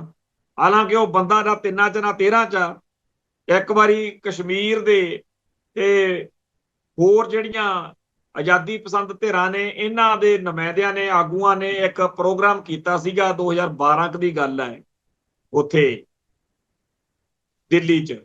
ਤੇ ਉਦੋਂ ਇਹ ਜਿਹੜਾ ਤੇਜਿੰਦਰ ਬੱਗਾ, ਇਹ ਆਪਦੇ ਨਾਲ 15-20 ਬੰਦੇ ਲੈ ਕੇ ਵੜ ਗਿਆ ਉਸ ਆਡੀਟੋਰੀਅਮ ਦੇ ਵਿੱਚ, ਤੇ ਸਟੇਜ ਦੇ ਉੱਤੇ ਖੜ ਕੇ ਨਾਰੇ ਨੂਰੇ ਜੇ ਲਾਉਣ ਲੱਗ ਗਿਆ। ਤੇ ਸਾਨੂੰ ਪਤਾ ਨਹੀਂ ਸੀਗਾ, ਤੇ ਆਪਣੇ ਜਿੰਨੇ ਸਿੱਖ ਨੌਜਵਾਨ ਅਸੀਂ ਦਲ ਖਾਲਸਾ ਵੱਲੋਂ ਤੇ ਹੋਰ ਗਏ ਸੀ, ਅਸੀਂ ਸਾਰਿਆਂ ਨੇ ਉਹਨੂੰ ਕਾਫੀ ਫਿਟਨੈਸ ਕੀਤੀ ਵਿਚਾਰੇ ਦੀ। ਉਹ ਬਾਅਦ ਚ ਕਹਿੰਦੇ ਜੀ ਇਹ ਬੱਗਾ, ਉਹ ਬੱਗੇ ਦਾ ਝੱਗਾ ਝੁੱਗਾ ਜਾਂ ਉੱਥੇ ਖਿੱਚਦਾ ਪਾੜਤਾ। ਤੇ ਉਦੋਂ ਅਸੀਂ ਦੇਖਿਆ ਵੀ ਉਹ ਜਮੂਰਾ ਜਿਹਾ ਨਾ ਤਾਂ ਕਿਸੇ ਗੱਲ ਦਾ ਜੋਗਾ ਨਾ ਕਿਸੇ, ਪਰ ਉਹਦੇ ਮਗਰ ਪੰਪ ਵੱਡਾ। ਨਹੀਂ ਤਾਂ ਐ ਕਿਸੇ ਦੇ ਪ੍ਰੋਗਰਾਮ 'ਚ ਵੜਨਾ ਬੜਾ ਵੱਡੀ ਗੱਲ ਹੁੰਦੀ ਆ। ਖੈਰ ਉਹ ਜਿਹੜਾ ਬੱਗਾ ਜਦੋਂ ਇਹਨਾਂ ਨੇ ਫੜਿਆ, ਉਹਨੂੰ ਲਿਆ ਰਹੇ ਸੀ, ਤੇ ਹਰਿਆਣੇ ਦੇ ਵਿੱਚ ਪੁਲਿਸ ਹਰਿਆਣੇ ਦੀ ਨਾਲ ਹੋ ਗਈ, ਤੇ ਦਿੱਲੀ ਵਾਲੇ ਆਏ ਤੇ ਇਹਨਾਂ ਦੇ ਬੇਇੱਜ਼ਤੀ ਕਰਕੇ ਪੰਜਾਬ ਵਾਲਿਆਂ ਤੋਂ ਖੋਹ ਕੇ ਪੁਲਿਸ ਵਾਲਿਆਂ ਤੋਂ ਲੈ ਗਏ। ਫਿਰ ਇਹਨਾਂ ਦੀ ਬੜੀ ਹੇਠੀ ਹੋਈ। ਕੀ ਜਿਹੜਾ ਅੱਜ ਵਾਲਾ ਡਰਾਮਾ, ਇਹ ਤੇ ਇਹੀ ਤਾਂ ਨਹੀਂ ਵੀ ਜਦੋਂ ਹਰਿਆਣੇ ਦੀ ਪੁਲਿਸ ਨੂੰ ਪਤਾ ਲੱਗਿਆ ਬੀਜੇਪੀ ਦੀ ਸਰਕਾਰ ਆ, ਉਹਨਾਂ ਨੇ ਪੰਜਾਬ ਵਾਲਿਆਂ ਨੂੰ ਛਤਰ ਮਾਰ ਕੇ ਕਿਹਾ ਹੋਵੇ ਬੰਦਾ ਸਾਡੇ ਹਵਾਲੇ ਕਰੋ ਤੇ ਅਸੀਂ ਦੇਖਾਂਗੇ ਕਿਵੇਂ ਕਰਨਾ। ਇਹ ਜੀ ਵੀ ਗੱਲ ਹੋ ਸਕਦੀ, ਕਿਉਂਕਿ ਜਿਹੜੀਆਂ ਗੱਲਾਂ ਇਹ ਕਹਿ ਰਹੇ ਨੇ ਹੁਣ ਕਿ ਜੀ ਉਹ ਗੋਲੀਆਂ ਚਲਾ ਕੇ ਨਿਕਲ ਗਿਆ, ਉੱਥੇ ਜਿਸ ਘਰ ਚੋਂ ਰਮੀਤ ਸਿੰਘ ਪਠਾਨ ਮਾਜਰਾ ਨੂੰ ਲਿਆ ਇਹਨਾਂ ਨੇ, ਉਹ ਕਹਿੰਦੇ ਜੀ ਇੱਥੋਂ ਰੋਟੀ ਪਾਣੀ ਖਾਧੀ ਆ, ਬੜੇ ਵਧੀਆ ਉਹਨਾਂ ਨਾਲ ਗੱਲਾਂ ਬਾਤਾਂ ਮਾਰਦੇ ਇੱਥੋਂ ਸਾਡੇ ਨਾਲ ਗਏ ਆ, ਕੋਈ ਇਹੋ ਜਿਹਾ ਚੱਕਰ ਨਹੀਂ ਸੀਗਾ। ਤੇ ਹੁਣ ਉਹ ਕਹਿੰਦੇ ਆ ਜੀ ਭੱਜ ਗਿਆ। ਸੋ ਜਿਹੜੀ ਹਕੀਕਤ ਆ ਉਹ ਤਾਂ ਸਾਹਮਣੇ ਨਹੀਂ ਆਈ, ਪਰ ਜਿਹੜਾ ਕੁਝ ਦੱਸਿਆ ਜਾ ਰਿਹਾ ਉਹ ਸਾਰਾ ਹੀ ਸ਼ੱਕੀ ਹੈ। ਕੀ ਇਹ ਜਿਹੜਾ ਪਠਾਨ ਮਾਜਰਾ, ਇਹ ਵੀ ਹੁਣ ਬੀਜੇਪੀ ਦੀ ਛਤਰਛਾਇਆ ਹੇਠ ਤਾਂ ਨਹੀਂ ਚਲੇ ਜਾਊ? ਇਹ ਵੀ ਇੱਕ ਸ਼ੰਕਾ ਵਾ। ਪਰ ਜਿਸ ਤਰੀਕੇ ਨਾਲ ਉਹਨੇ ਪੰਜਾਬ ਦੀ ਸਰਕਾਰ ਨੂੰ ਦੋਸ਼ੀ ਬਣਾਇਆ, ਤੇ ਹੋ ਸਕਦਾ ਬੀਜੇਪੀ ਵਾਲੇ ਕਹਿਣ ਕਿ ਵਧੀਆ ਤੂੰ ਸਾਡੇ ਗਲੋਂ ਤਾਂ ਗੁਲਾਮਾਂ ਲਾ ਰਿਹਾ, ਕਿਉਂਕਿ ਇਸ ਮੌਕੇ ਸਾਰੀ ਜਿਹੜੀ ਦੁਨੀਆ ਭਰ ਦੇ ਵਿੱਚ ਬਦਨਾਮੀ ਹੋ ਰਹੀ ਆ ਉਹ ਸਾਡੀ ਹੋ ਰਹੀ ਆ ਕਿ ਬੀਜੇਪੀ ਡੀਪ ਸਟੇਟ ਇਹ ਕੰਮ ਕਰਾ ਰਹੀ ਆ, ਤੇ ਤੂੰ ਪੰਜਾਬ ਸਰਕਾਰ ਦੇ ਗਲ ਬਿਪਤਾ ਪਾ ਦੇ। ਕੁੱਲ ਮਿਲਾ ਕੇ ਹਰਮੀਤ ਸਿੰਘ ਪਠਾਨ ਮਾਜਰੇ ਨੇ ਵੀ ਅੱਜ ਇੱਕ ਨਵਾਂ ਐਪੀਸੋਡ ਜਿਹੜਾ ਹੈਗਾ ਉਹ ਖੜਾ ਕੀਤਾ। ਇਸ ਦੌਰ ਦੇ ਵਿੱਚ ਸੰਜੇ ਦੱਤ ਨੇ, ਜਿਹੜਾ ਫਿਲਮੀ ਕਲਾਕਾਰ ਆ, ਉਹਨੇ ਪੰਜਾਬ ਨਾਲ ਇਸ ਹੜ੍ਹ ਦੇ ਮੌਕੇ ਜਿਹੜਾ ਆਪਦਾ ਦਿਲ ਦੇ ਵੇਦਨਾ ਪ੍ਰਗਟ ਕੀਤੀ ਆ, ਪੱਖ ਦਿਖਾਇਆ, ਉਹਦੀ ਬੜੀ ਚਰਚਾ ਹੋ ਰਹੀ ਆ। ਵੈਸੇ ਉਹਦੇ ਪਿਤਾ ਸੁਨੀਲ ਦੱਤ ਨੇ ਵੀ 1984 ਤੋਂ ਬਾਅਦ, 1987 ਦੀ ਗੱਲ ਆ ਜਾਂ ਬਾਅਦ ਦੀ ਹੋਣੀ ਆ, ਪ੍ਰੋਫੈਸਰ ਦਰਸ਼ਨ ਸਿੰਘ ਸੀ ਉਦੋਂ ਜਥੇਦਾਰ, ਉਦੋਂ ਉਹਨੇ ਵੀ ਇੱਕ ਵਾਰੀ ਪਦ ਯਾਤਰਾ ਕੀਤੀ। ਫਿਰ ਇੱਥੇ ਆ ਕੇ ਸਾਰਾ ਜਦੋਂ ਸਮਝਿਆ ਤੇ ਉਹਦੇ ਬਾਰੇ ਇਹ ਕਿਹਾ ਜਾਂਦਾ, ਉਹ ਆਪ ਸੁਨੀਲ ਦੱਤ ਕਹਿੰਦਾ ਹੁੰਦਾ ਸੀਗਾ ਵੀ ਮੈਂ ਬਾਅਦ ਵਿੱਚ ਜਦੋਂ ਇਹ ਪਦ ਯਾਤਰਾ ਨਿਬੇੜ ਲਈ, ਪੰਜਾਬ ਦਾ ਸਾਰਾ ਮਾਹੌਲ ਦੇਖ ਲਿਆ, ਸਿੱਖਾਂ ਦਾ ਪੱਖ ਸਹੀ ਲੱਗਿਆ ਮੈਨੂੰ, ਮੈਂ ਬਿਆਨ ਦੇਤਾ ਤੇ ਮੈਂ ਰਾਜੀਵ ਗਾਂਧੀ ਨੂੰ ਲਗਾਤਾਰ ਬੇਨਤੀ ਕਰਦਾ ਰਿਹਾ, ਪਰ ਬਤੌਰ MP ਮੈਂ ਹਾਲਾਂਕਿ ਮੈਂਬਰ ਪਾਰਲੀਮੈਂਟ ਆ ਕਹਿੰਦਾ, ਪਰ ਮੈਨੂੰ ਮਿਲਣ ਨੂੰ ਟਾਈਮ ਨਹੀਂ ਦਿੱਤਾ, ਵਕਤ ਨਹੀਂ ਦਿੱਤਾ ਕਿ ਤੂੰ ਸਿੱਖਾਂ ਦੇ ਹੱਕ 'ਚ ਬੋਲਦਾ। ਸੋ ਜਿਹੜਾ ਸੁਨੀਲ ਦੱਤ ਪੰਜਾਬ ਤੋਂ, ਉਹ ਸ਼ਾਇਦ ਇੱਕ ਵਾਰੀ MP ਵੀ ਬਣਿਆ ਸੀ, ਤੇ ਉਹਨੇ ਵੀ ਪੰਜਾਬ ਨਾਲ ਆਪਦਾ ਪੱਖ ਦੱਸਿਆ ਸੀ, ਦਰਸਾਇਆ ਸੀ। ਹੁਣ ਉਹਦੇ ਮੁੰਡੇ ਸੰਜੇ ਦੱਤ ਨੇ ਵੀ ਦਿਖਾਇਆ। ਪੰਜਾਬੀ ਫਿਲਮ ਇੰਡਸਟਰੀ ਜਾਂ ਪੰਜਾਬੀ ਗਾਇਕਾਂ ਨੇ ਇਸ ਵਾਰੀ ਜਿਵੇਂ ਕਿਸਾਨ ਸੰਘਰਸ਼ ਮੌਕੇ ਦਿਖਾਇਆ ਸੀ, ਉਵੇਂ ਫੇਰ ਇੱਧਰ ਦਿਲ ਦਿਖਾਇਆ। ਦਲਜੀਤ ਦੋਸਾਂਝ ਤੋਂ ਲੈ ਕੇ ਸੋਨੂ ਸੂਦ ਜਾਂ ਕਪਲ ਸ਼ਰਮਾ ਵੀ ਵਿੱਚ ਹੀ, ਕੋਈ ਬਿਰਲਾ ਹੀ ਰਹਿ ਗਿਆ, ਹੁਣ ਤਾਂ ਸਾਰੇ ਹੀ ਲੱਗੇ ਹੋਏ ਨੇ। ਇਹ ਜਦੋਂ ਗੁਰਦੁਆਰਾ ਅੰਬ ਸਾਹਿਬ ਮੋਹਾਲੀ 'ਚ ਮੋਰਚਾ ਲੱਗਿਆ ਸੀ ਜੇਲ੍ਹਾਂ 'ਚ ਨਜ਼ਰਬੰਦ ਸਿੱਖਾਂ ਲਈ, ਉਸ ਮੌਕੇ ਵੀ ਸਾਰੇ ਜਿਹੜੇ ਗਾਇਕ ਕਲਾਕਾਰ ਆ ਜਾਂ ਹੋਰ ਅਦਾਕਾਰ, ਇਹ ਉੱਥੇ ਜਾ ਕੇ ਜਿਹੜਾ ਭਾਈ ਗੁਰਬਖਸ਼ ਸਿੰਘ ਖਾਲਸਾ ਸੀ ਉਹਦੇ ਨਾਲ ਬਹਿ ਕੇ ਆਪਦਾ ਪੱਖ ਜਿਹੜਾ ਸੀਗਾ ਉਹ ਦੱਸਦੇ ਰਹੇ ਨੇ, ਹਮਦਰਦੀ ਜਾਂ ਹਮਾਇਤ ਦਾ ਪ੍ਰਗਟਾਵਾ ਕਰਦੇ ਰਹੇ ਨੇ। ਇਸ ਵਾਰ ਵੀ ਸਾਰੇ ਜਿਹੜੇ ਪੰਜਾਬੀ ਫਿਲਮਾਂ ਦੇ ਕਲਾਕਾਰ ਨੇ ਉਹ ਲੱਗੇ ਹੋਏ ਨੇ, ਤੇ ਗੁਰੂ ਰੰਧਾਵਾ, ਕਰਨ ਔਜਲਾ, ਸਤਿੰਦਰ ਸਰਤਾਜ, ਐਮੀ ਵਿਰਕ, ਦਲਜੀਤ ਦੋਸਾਂਝ, ਸਾਰਿਆਂ ਦੀਆਂ ਹੀ ਇਹ ਗੱਲਾਂ ਜਿਹੜੀਆਂ ਨੇ ਲੋਕਾਂ ਦੇ ਵਿੱਚ ਆ ਰਹੀਆਂ ਨੇ ਕਿ ਅਸੀਂ ਜੀ ਨਾਲ ਤੇ ਖੜੇ ਵੀ ਨੇ। ਸੁਨੰਦਾ ਸ਼ਰਮਾ ਦੀਆਂ ਫੋਟੋਆਂ ਆ ਰਹੀਆਂ ਨੇ। ਇੱਕ ਜਿਹੜਾ ਕੁੰਦਰਾ ਕਰਕੇ ਹੈ, ਰਾਜ ਕੁੰਦਰਾ, ਉਹ ਪੰਜਾਬੀ ਫਿਲਮ ਇੰਡਸਟਰੀ 'ਚ ਨਵਾਂ ਨਵਾਂ ਇੰਟਰੋਡਿਊਸ ਹੋਇਆ। ਤੇ ਇਸੇ ਤਰੀਕੇ ਨਾਲ ਗਿੱਪੀ ਗਰੇਵਾਲ ਜਾਂ ਹੋਰ ਇਹ ਸਾਰਿਆਂ ਦਾ ਇਸ ਵਾਰੀ ਚੰਗਾ ਰਿਹਾ ਕਿ ਆਪਣੇ ਭਾਈਚਾਰੇ ਦੇ ਨਾਲ, ਪੰਜਾਬ ਦੇ ਨਾਲ ਖੜੇ। ਤੇ ਇਸ ਦੌਰ ਦੇ ਵਿੱਚ ਜਦੋਂ ਕਿ ਪੰਜਾਬ ਦੇ ਆਮ ਲੋਕਾਂ ਦੇ ਵਿੱਚ ਇਸ ਗੱਲ ਦਾ ਬਹੁਤ ਜ਼ਿਆਦਾ ਹੈ ਕਿ ਇਹ ਦਿੱਲੀ ਵਾਲਿਆਂ ਦੀ ਸਾਨੂੰ ਉਜਾੜਨ ਦੀ ਨੀਤੀ ਹੈ, ਇਹਨੂੰ ਜਦੋਂ ਜਿਹੜੇ ਕਲਾਕਾਰ ਜਾਂ ਨਾਮਵਰ ਸ਼ਖਸੀਅਤਾਂ ਜਾਂ ਕਾਮਰੇਡ ਜਾਂ ਹੋਰ ਲੋਕ ਵੀ ਨਾਲ ਰਲ ਕੇ ਕਹਿੰਦੇ ਆ, ਤਾਂ ਇਹ ਸਾਡੇ ਲਈ ਇੱਕ ਚੰਗੀ ਗੱਲ ਹੈ। ਸਿੱਖ ਸੰਘਰਸ਼ ਦੇ ਨਜ਼ਰੀਏ ਤੋਂ ਆਪਾਂ ਬੀਤੇ ਦੌਰ ਵਿੱਚ ਇਸ ਗੱਲ ਦੇ ਉੱਤੇ ਚਿੰਤਾ ਕਰਦੇ ਰਹੇ ਹਾਂ ਕਿ ਬੜੀ ਵੱਡੀ ਇੱਕ ਇਹੋ ਜੀ ਆਬਾਦੀ, ਇੱਕ ਇਹੋ ਜੀ ਗਿਣਤੀ ਹੈ ਪੰਜਾਬ ਵਿੱਚ ਵੀ ਹੈ ਜਾਂ ਪੂਰੇ ਸਾਡੇ ਸਮਾਜ ਵਿੱਚ ਹੈ, ਸਿੱਖਾਂ 'ਚ, ਜਿਹੜੇ ਹਰ ਵਾਰੀ ਕੋਈ ਨਾ ਕੋਈ ਬਹਾਨਾ ਲੱਭ ਕੇ ਸਵੈ ਘਿਰਣਾ ਦਾ ਸ਼ਿਕਾਰ ਹੋਏ ਫਿਰਦੇ ਆ। ਸੈਲਫ ਹੇਟ, ਉਹ ਸਿੱਖਾਂ ਨੂੰ ਹੀ ਦੋਸ਼ੀ ਦੱਸਣ ਲੱਗ ਜਾਂਦੇ ਆ ਹਰੇਕ ਗੱਲ। ਪਰ ਇਸ ਵਾਰ ਇਹ ਗੱਲ ਨਹੀਂ ਹੈ। ਇਸ ਵਾਰ ਸਾਰੇ ਦੇ ਸਾਰੇ ਭਾਈਚਾਰੇ ਦੀ ਇੱਕ ਜੁਟਤਾ ਤੇ ਇੱਕ ਮੁੱਠਤਾ ਬਹੁਤ ਮਜ਼ਬੂਤ ਹੋ ਰਹੀ। ਜਿਹੜੇ ਹਿੱਸੇ ਜਾਂ ਜਿਹੜੇ ਗੈਰ ਸਿੱਖ ਭਾਈਚਾਰੇ ਦੇ ਲੋਕ ਆ ਸਾਡੇ, ਉਹਨਾਂ ਤੋਂ ਛੇਤੀ ਕੀਤੇ ਇਹ ਕਦੇ ਹੋਇਆ ਨਹੀਂ। ਮੈਂ ਇੱਕ ਵਾਰੀ ਇਹ ਗੱਲ ਵਿਚਾਰੀ ਸੀ ਵੀ ਇੱਕ ਤਾਂ ਸਾਡਾ ਹਿੱਸਾ ਉਹ ਆ ਜਿਹੜਾ ਖਾਲਿਸਤਾਨ ਜਿੰਦਾਬਾਦ ਤੇ ਪਹੁੰਚਿਆ ਹੋਇਆ, ਇੱਕ ਉਹ ਹੈ ਜਿਹੜੇ ਹਿੰਦੁਸਤਾਨ ਜਿੰਦਾਬਾਦ ਕਹਿਣ ਜੋਗੇ ਤਾਂ ਰਹੇ ਨਹੀਂ, ਪਰ ਅਜੇ ਉਹਨਾਂ ਤੋਂ ਹਿੰਦੁਸਤਾਨ ਮੁਰਦਾਬਾਦ ਵੀ ਨਹੀਂ ਕਿਹਾ ਜਾਂਦਾ। ਖਾਲਿਸਤਾਨ ਜਿੰਦਾਬਾਦ ਤਾਂ ਅਜੇ ਬੜਾ ਉਹਨਾਂ ਲਈ ਦੂਰ ਆ, ਪਰ ਅਜੇ ਹਿੰਦੁਸਤਾਨ ਜਿੰਦਾਬਾਦ ਉਹ ਕਹਿਣ ਜੋਗੇ ਨਹੀਂ ਛੱਡੇ ਹਾਲਾਤ ਨੇ, ਤੇ ਹਿੰਦੁਸਤਾਨ ਮੁਰਦਾਬਾਦ ਉਹ ਕਹਿੰਦੇ ਨੇ। ਅੱਜ ਆ ਜਿਹੜੇ ਹੜ੍ਹ ਆਏ ਨੇ, ਇਹਨੇ ਇਹ ਲਕੀਰ ਨੂੰ ਹੋਰ ਜ਼ਿਆਦਾ ਅੱਗੇ ਵੱਲ ਨੂੰ ਪੁਸ਼ ਕੀਤਾ, ਧੱਕੇ। ਜਿਹੜੇ ਸਾਡੇ ਪੰਜਾਬੀ ਜਾਂ ਸਿੱਖਾਂ ਦੇ ਵਿੱਚ ਇਹ ਵਰਗ ਵਾ ਜਿਹੜਾ ਹਿੰਦੁਸਤਾਨ ਜਿੰਦਾਬਾਦ ਨਹੀਂ ਕਹਿਣ ਜੋਗਾ ਪਰ ਹਿੰਦੁਸਤਾਨ ਮੁਰਦਾਬਾਦ ਕਹਿੰਦਾ ਨਹੀਂ, ਉਹਨੂੰ ਇਸ ਵਾਰ ਇਸ ਮਾਹੌਲ ਨੇ ਖਾਲਿਸਤਾਨ ਜਿੰਦਾਬਾਦ ਵੱਲ ਨੂੰ ਥੋੜਾ ਜਿਹਾ, ਮਾਮੂਲੀ ਜਿਹਾ ਹੀ ਆ ਚਾਹੇ, ਹੋਰ ਕੀਤਾ। ਤੇ ਮੈਂ ਜਿਵੇਂ ਕਹਿੰਦਾ ਕਿ ਜਿਵੇਂ ਜਿਵੇਂ ਇੰਡੀਅਨ ਸਟੇਟ ਜ਼ੁਲਮ ਕਰੇਗੀ, ਧੱਕਾ ਕਰੇਗੀ, ਵਧੀਕੀ ਕਰੇਗੀ, ਤਿਉਂ ਸਾਰੀ ਦੀ ਸਾਰੀ ਜਿਹੜੀ ਹਮਾਇਤ ਆ ਉਹ ਖਾਲਿਸਤਾਨ ਦੇ ਵੱਲ ਆਵੇਗੀ। ਇੰਡੀਆ ਚਾਹੁੰਦਾ ਆ ਕਿ ਅਸੀਂ ਇਹੋ ਜਿਹੇ ਹਾਲਾਤ ਬਣਾ ਦਈਏ ਪੰਜਾਬ ਦੇ, ਅਸੀਂ ਯੂਐਨ ਨੂੰ ਫਿਰ ਖੁਦ ਕਹੀਏ ਕਿ ਬੇਸ਼ੱਕ ਦੀ ਰੈਫਰੈਂਡਮ ਕਰਾ ਲਓ ਜੀ, ਇੱਥੇ ਅਸੀਂ ਬੰਦੇ ਹੀ ਇੰਨੇ ਕਿ ਯੂਪੀ ਬਿਹਾਰ ਦੇ ਲਿਆ ਕੇ ਵਸਾਤੇ, ਇੱਥੇ ਦੂਜੇ ਉਜਾੜਤੇ, ਤੇ ਪੰਜਾਬ ਦੀ ਧਰਤੀ ਤੇ ਅੱਜ ਘੱਟ ਗਿਣਤੀ 'ਚ ਆ। ਇਹ ਇੰਡੀਆ ਦਾ ਏਜੰਡਾ। ਪਰ ਸਾਡੇ ਹੱਕ ਵਿੱਚ ਗੱਲ ਇਹ ਹੈ ਕਿ ਇੱਥੇ ਵਸਣ ਵਾਲੇ ਲੋਕ ਜਿਹੜੇ ਆ ਉਹ ਬਿਰਤਾ ਮੌਕੇ ਕਦੇ ਛੱਡ ਕੇ ਭੱਜਦੇ ਨਹੀਂ। ਜਦੋਂ ਹੜ੍ਹ ਆ ਜਾਣ ਜਾਂ ਕਰੋਨਾ ਆ ਜੇ ਜਾਂ ਕੋਈ ਹੋਰ ਗੱਲ ਆ ਜੰਗ ਵਾਲੇ ਮੌਕੇ ਵੀ ਯੂਪੀ ਬਿਹਾਰ ਵਾਲੇ ਤਾਂ ਤੁਰੰਤ ਛੱਡ ਕੇ ਭੱਜ ਜਾਂਦੇ ਆ। ਸੋ ਸੱਚੀ ਗੱਲ ਇਹ ਹੈ ਕਿ ਇੰਡੀਆ ਦਾ ਹਰ ਜਿਹੜਾ ਸਟੈਪ ਆ ਉਹ ਪੁੱਠਾ ਪੈ ਰਿਹਾ।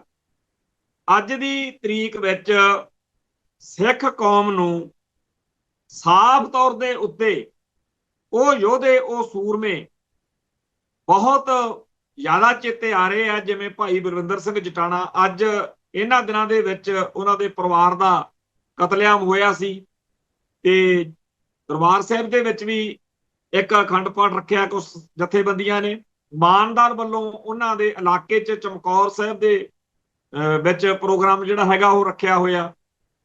ਸੋ ਭਾਈ ਬਲਵਿੰਦਰ ਸਿੰਘ ਜਟਾਣੇ ਵਰਗੇ ਸੂਰਮਿਆਂ ਨੂੰ ਅੱਜ ਜਦੋਂ ਨੌਜਵਾਨ ਕਹਿੰਦੇ ਆ, ਚਾਹੇ ਉਹ ਗੱਲ ਸਿੱਧੂ ਮੂਸੇ ਵਾਲੇ ਨੇ ਕਹੀ ਸੀ ਵੀ ਫੇਰ ਬਲਵਿੰਦਰ ਸਿੰਘ ਜਟਾਣਾ ਆਊ, ਪਰ ਅੱਜ ਸੋਸ਼ਲ ਮੀਡੀਆ ਦੇ ਉੱਤੇ ਨੌਜਵਾਨ ਬਹੁਤ ਖੁੱਲੇ ਦਿਲ ਨਾਲ ਇਹ ਗੱਲ ਲਿਖ ਰਹੇ ਨੇ ਕਿ ਜਿਹੜਾ ਜ਼ੁਲਮ ਪਾਣੀਆਂ ਦੇ ਮਸਲੇ ਉੱਤੇ ਤੁਸੀਂ ਕਰ ਰਹੇ ਹੋ, ਪਹਿਲਾਂ ਪਾਣੀ SYL ਬਣਾ ਕੇ ਲੁੱਟਣ ਦੇ ਲਈ, ਤੇ ਹੁਣ ਪਾਣੀਆਂ ਨੂੰ ਬੰਬ ਦੇ ਰੂਪ ਚ ਸਾਡੇ ਖਿਲਾਫ ਵਰਤ ਕੇ ਜੋ ਕੁਝ ਕਰ ਰਹੇ ਹੋ, ਇਹਦਾ ਇਲਾਜ ਉਹੀ ਆ ਜਿਹੜਾ ਭਾਈ ਗੁਰਵਿੰਦਰ ਸਿੰਘ ਜਟਾਣੇ ਨੇ ਕੀਤਾ ਸੀ।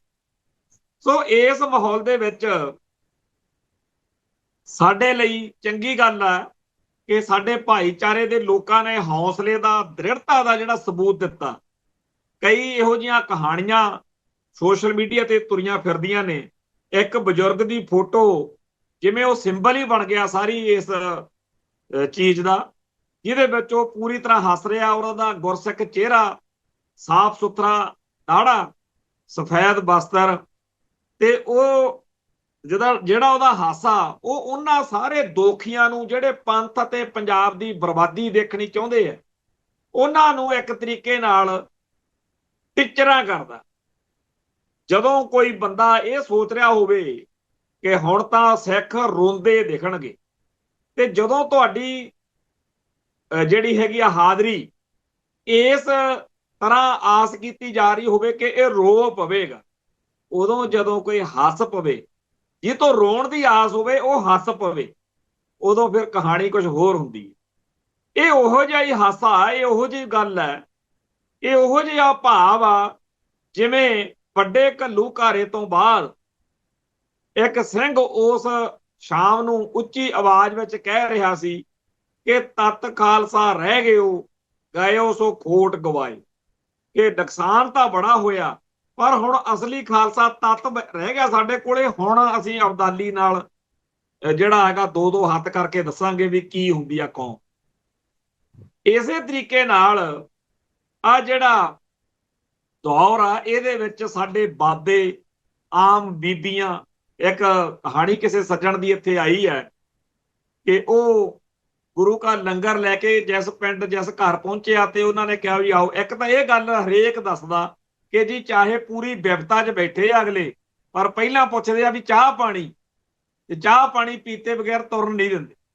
ਦੂਜਾ ਇਹ ਕਿ ਉਹਨੇ ਪੁੱਛਿਆ ਬਜ਼ੁਰਗ ਨੇ ਵੀ ਭਾਈ ਕਿਹੜੇ ਪਿੰਡੋਂ ਆ ਤੂੰ ਕਾਕਾ? ਉਹਨੇ ਦੱਸਿਆ। ਕਹਿੰਦਾ ਤੇਰਾ ਮੰਗਣਾ ਹੋਇਆ? ਕਹਿੰਦਾ ਹਾਂਜੀ। ਕਹਿੰਦਾ ਫਲਾਣੇ ਪਿੰਡ ਹੋਇਆ ਨਾ ਤੇਰਾ ਮੰਗਣਾ? ਉਹ ਬੜਾ ਹੈਰਾਨ ਹੋਇਆ, ਕਹਿੰਦਾ ਹਾਂਜੀ ਮੰਗਣਾ ਤਾਂ ਮੇਰਾ ਹੋਇਆ ਜੀ ਉਸ ਨਗਰ। ਤੇ ਉਹ ਬੀਬੀ ਉੱਠ ਕੇ ਅੰਦਰ ਗਈ, ਬੇਬੇ, ਤੇ ਅੰਦਰ ਕਾਫੀ ਘਚੋਲੇ ਘਚਾਲੇ ਦੇ ਕੇ, ਸੰਦੂਕ ਪੇਟੀਆਂ ਖੋਲ ਕੇ, ਥੋੜੀ ਜੀ ਉੱਤੇ ਮਾਇਆ 100-200 ਰੁਪਈਆ ਜਿਵੇਂ ਆਪਣੇ ਸ਼ਗਨਾਂ ਦਾ ਹੁੰਦਾ, ਸੂਟ ਤੇ ਇੱਕ ਪੈਸੇ ਥੋੜੇ ਜਿਹੇ ਉੱਤੇ ਰੱਖ ਕੇ ਉਹਨੂੰ ਮੁੰਡੇ ਨੂੰ ਦੇਣ ਲਈ ਮਾਤਾ ਲੈ ਕੇ ਆ। ਉਹ ਕਹਿੰਦਾ ਜੀ ਇਹ ਕਾਹਦੇ? ਕਹਿੰਦਾ ਕਾਕਾ ਇਹ ਰੱਖ ਲਾ, ਜਿਸ ਪਰਿਵਾਰ 'ਚ ਤੇਰਾ ਰਿਸ਼ਤਾ ਹੋਇਆ ਉਹ ਸਾਡੇ ਰਿਸ਼ਤੇਦਾਰ ਨੇ, ਤੇ ਸਾਡੇ ਆਪਣੇ ਰਿਵਾਜ ਆ ਜਦੋਂ ਜਵਾਈ ਭਾਈ ਪਹਿਲੀ ਵਾਰ ਆਵੇ ਉਹਨੂੰ ਖਾਲੀ ਹੱਥ ਨਹੀਂ ਤੋਰੀ, ਖਾਲੀ ਹੱਥ ਨਹੀਂ ਤੋਰੀ। ਹੁਣ ਹੜ੍ਹ ਦੇ ਵਿੱਚ ਵੀ ਜਦੋਂ ਅਸੀਂ ਆਪਣੇ ਰੀਤੀ ਰਿਵਾਜ, ਆਪਣੇ ਸਾਰੇ ਜਿਹੜੇ ਸਿਸਟਮ ਆ ਉਹਨੂੰ ਤਿਆਗਦੇ ਨਹੀਂ, ਛੱਡਦੇ ਨਹੀਂ, ਤਾਂ ਆਪਣੇ ਆਪ ਹੀ ਇਹ ਬਾਤ ਵੱਡੀ ਹੁੰਦੀ। ਇੱਕ ਹੋਰ ਵੀਡੀਓ ਆਈ ਸਾਹਮਣੇ ਜਿਹਦੇ ਵਿੱਚ ਕ੍ਰਿਸਚੀਅਨ ਭਾਈਚਾਰੇ ਦਾ ਪਾਸਟਰ ਤੇ ਹੋਰ ਕਾਫੀ ਉਹਦੇ ਜਿਹੜੇ ਈਸਾਈ ਮਤ ਦੇ ਲੋਕ ਨੇ, ਉਹਨਾਂ ਨੂੰ ਗਾਤਰੇ ਕਿਰਪਾਨਾਂ ਵਾਲੇ ਸਿੰਘ ਗੁਰੂ ਕਾ ਲੰਗਰ ਛਕਾ ਕੇ ਕੱਢ ਕੇ ਲੈ ਕੇ ਆਉਂਦੇ ਆ, ਤੇ ਉਹਦੇ ਨਾਲ ਗੱਲਾਂ ਕਰਦੇ, ਤੇ ਉਹ ਦੱਸਦੇ ਆ ਵੀ ਸਾਨੂੰ ਕੋਈ ਨਹੀਂ ਆਇਆ ਸਾਡੇ ਈਸਾਈ ਭਾਈਚਾਰੇ ਦਾ, ਤੁਸੀਂ ਆਏ ਹੋ, ਵਧੀਆ ਲੱਗਿਆ, ਤੁਸੀਂ ਸਾਨੂੰ ਬਚਾ ਲਿਆ। ਪਰ ਖਾਸ ਗੱਲ ਇਹ ਆ ਕਿ ਉੱਥੇ ਉਹ ਗੁਰੂ ਕਾ ਲੰਗਰ ਦੇਣ ਵਾਲੇ ਸਿੰਘ ਬਕਾਇਦਾ ਪੁੱਛਦੇ ਆ ਵੀ ਮਾਤਾ ਜੀ ਤੁਹਾਨੂੰ ਤੁਹਾਡੇ ਧਰਮ ਵਾਲੇ ਕਹਿੰਦੇ ਹੁੰਦੇ ਆ, ਕਿਉਂਕਿ ਇਹ ਗੱਲਾਂ ਬੜੀਆਂ ਚੱਲਦੀਆਂ ਇੱਥੇ, ਬਈ ਤੁਹਾਨੂੰ ਕਹਿੰਦੇ ਰਹਿੰਦੇ ਨੇ ਕਿ ਜਿਹੜੇ ਗੁਰੂ ਕੇ ਲੰਗਰ ਆ ਜਾਂ ਪ੍ਰਸ਼ਾਦ ਨਹੀਂ ਲੈਣਾ, ਗੁਰੂ ਕੇ ਗੁਰਦੁਆਰੇ ਦੀ ਕੋਈ ਚੀਜ਼ ਨਹੀਂ ਛਕਣੀ, ਇਹ ਸ਼ੈਤਾਨ ਦੀਆਂ ਚੀਜ਼ਾਂ ਨੇ, ਤੁਹਾਨੂੰ ਇਹੋ ਜਿਹੀਆਂ ਗੱਲਾਂ ਕਰਦੇ ਆ, ਤੇ ਹੁਣ ਤੁਸੀਂ ਲੰਗਰ ਛਕਣਾ ਜਾਂ ਕੀ ਹਿਸਾਬ ਕਿਤਾਬ ਆ? ਉਹ ਕਹਿੰਦੇ ਕੋਈ ਚੱਕਰ ਨਹੀਂ ਜੀ, ਸਾਨੂੰ ਕੋਈ ਇਸ ਗੱਲ ਨਾਲ ਮਤਲਬ ਨਹੀਂ ਵੀ ਉਹ ਕੀ ਕਿਹਾ ਜਾਂ ਨਹੀਂ ਕਿਹਾ, ਤੁਸੀਂ ਸਾਨੂੰ ਲੰਗਰ ਛਕਾਓ, ਤੇ ਉਹ ਲੰਗਰ ਛਕ। ਇਸ ਮੌਕੇ ਸਾਰੇ ਜਿਹੜੇ ਪੰਜਾਬੀ ਆ ਉਹ ਇਕਜੁੱਟ ਤੇ ਇਕਮੁੱਠ ਆ। ਜਿਹੜੀਆਂ ਦੁਸ਼ਮਣ ਦੀਆਂ ਚਾਲਾਂ ਸੀ ਆਪਸ ਵਿੱਚ ਹੀ ਪਾੜਨ ਦੀਆਂ, ਲੜਾਉਣ ਦੀਆਂ, ਉਹ ਸਾਰੀਆਂ ਬੇਨਕਾਬ ਨੇ। ਹੁਣ ਤਾਂ ਪਿੰਡਾਂ ਦੇ ਮੋੜ ਤੇ ਬੈਠਣ ਵਾਲੇ ਸਧਾਰਨ ਬਜ਼ੁਰਗ ਵੀ ਸਮਝ ਰਹੇ ਨੇ ਕਿ ਇੰਡੀਆ ਚਾਹੁੰਦਾ ਕਿ ਸਿੱਖਾਂ ਨੂੰ ਚਾਈਨਾ ਦੇ ਸ਼ਿਕਾਰ ਬਣਾਇਆ ਜਾਵੇ। ਚੀਨ ਦੇ ਸਾਹਮਣੇ ਵੀ ਜਦੋਂ ਵੀ ਉੱਥੇ ਕੋਈ ਪੰਗਾ ਪਵੇ ਚੀਨ ਦੇ ਬਾਰਡਰ ਤੇ, ਤਾਂ ਸਿੱਖਾਂ ਨੂੰ ਪੱਗਾਂ ਦਾੜੇ ਵਾਲਿਆਂ ਨੂੰ ਮੂਹਰੇ ਕਰੋ। ਯਾਨੀ ਕਿ ਚਾਈਨਾ ਦੇ ਵਿੱਚ ਇਹ ਗੱਲ ਵਸ ਜਾਣੀ ਚਾਹੀਦੀ ਆ ਚੀਨੀ ਲੋਕਾਂ ਦੇ ਦਿਲ ਦਿਮਾਗ ਵਿੱਚ, ਫੌਜ ਦੇ ਵਿੱਚ, ਕਿ ਜਿੰਨਾ ਟਾਈਮ ਸਿੱਖਾਂ ਦਾ ਇਲਾਜ ਨਹੀਂ ਕਰਦੇ, ਪੰਜਾਬ ਨੂੰ ਨਹੀਂ ਉਜਾੜਦੇ, ਉਹਨਾਂ ਟਾਈਮ ਭਾਰਤ ਨੂੰ ਕਾਬੂ ਕਰਨਾ ਔਖਾ। ਯਾਨੀ ਕਿ ਸਿੱਖਾਂ ਨੂੰ ਚੀਨ ਦੇ ਦੁਸ਼ਮਣ ਬਣਾਉਣਾ। ਦੂਜਾ, ਜਿਹੜਾ ਈਸਾਈ ਭਾਈਚਾਰਾ, ਉਹਨੂੰ ਸਿੱਖਾਂ ਦੇ ਨਾਲ ਦੁਸ਼ਮਣੀ ਪਵਾਉਣ ਦੇ ਲਈ ਪੰਜਾਬ 'ਚ ਨਕਲੀ ਈਸਾਈ ਜਿਹੜੇ ਆ ਹਿੰਦੂਆਂ ਦੇ ਮੁੰਡੇ ਆ ਸਾਰੇ, ਆ ਅੰਕਰ ਨਦਰੂਲਾ ਤੇ ਫਲਾਨਾ ਧਮਕਾਨਾ, ਇਹਨਾਂ ਰਾਹੀਂ ਇਹੋ ਜੀ ਸਾਜ਼ਿਸ਼ ਬਣਾਈ ਜਾਵੇ ਕਿ ਈਸਾਈਆਂ ਅਤੇ ਸਿੱਖਾਂ ਦੀ ਟੱਕਰ ਲੱਗੀ ਦਿਖਾ ਕੇ ਦੁਨੀਆ ਭਰ ਦੇ ਵਿੱਚ ਇਹੋ ਜਿਹਾ ਮਾਹੌਲ ਬਣੇ ਕਿ ਚਾਹੇ ਕੋਈ ਈਸਾਈ ਆ, ਚਾਹੇ ਮੁਸਲਮਾਨ ਆ, ਚਾਹੇ ਕੋਈ ਚੀਨੀ ਆ, ਚਾਹੇ ਅਮਰੀਕੀ, ਕੈਨੇਡੀ, ਦੁਨੀਆ ਦੇ ਹਰ ਮੁਲਕ ਨੂੰ, ਹਰ ਬੰਦੇ ਨੂੰ ਇਹ ਲੱਗਣ ਲਾ ਦੋ ਵੀ ਸਿੱਖ ਬੜੇ ਮਾੜੇ ਆ। ਇਹ ਜਿਹੜੀ ਪਲਾਨ ਸੀ, ਇਹ ਜਿਹੜੀ ਸਾਜ਼ਿਸ਼ ਸੀ, ਉਹ ਇਸ ਮੌਕੇ ਬੇਨਕਾਬ ਹੋ ਚੁੱਕੀ ਆ। ਪੰਜਾਬ ਦੀ ਧਰਤੀ ਉੱਤੇ ਖਾਲਸੇ ਦੇ ਝੰਡੇ ਲੱਗੇ ਹੋਏ ਟਰੈਕਟਰ ਜਿਹੜੇ ਨੇ, ਉਹ ਜਿਵੇਂ 18ਵੀਂ ਸਦੀ 'ਚ ਸਿੰਘਾਂ ਦੇ ਘੋੜੇ ਸੀ, ਉਵੇਂ ਗੂੰਜਾਂ ਪਾ ਰਹੇ ਨੇ। ਸੱਚੇ ਪਾਤਸ਼ਾਹ ਕਿਰਪਾ ਕਰਨ, ਖਾਲਿਸਤਾਨ ਦੀ ਸਿਰਜਣਾ ਹੋਵੇ ਤੇ ਇਸ ਖਿੱਤੇ ਵਿੱਚ ਪੂਰੀ ਆਬਾਦੀ ਜਿਹੜੀ ਆ, ਮਨੁੱਖਤਾ ਜਿਹੜੀ ਆ, ਉਹ ਸਰਬੱਤ ਦੇ ਭਲੇ ਦੇ ਜਕਾਰੇ ਲਾਵੇ। ਇੱਥੇ ਸਮਾਪਤੀ ਕਰਦੇ ਹਾਂ ਜੀ, ਫੇਰ ਮਿਲਾਂਗੇ। ਨਾਨਕ ਨਾਮ ਚੜ੍ਹਦੀ ਕਲਾ, ਤੇਰੇ ਭਾਣੇ ਸਰਬੱਤ ਦਾ ਭਲਾ। ਵਾਹਿਗੁਰੂ ਜੀ ਕਾ ਖਾਲਸਾ, ਵਾਹਿਗੁਰੂ ਜੀ ਕੀ ਫਤਿਹ।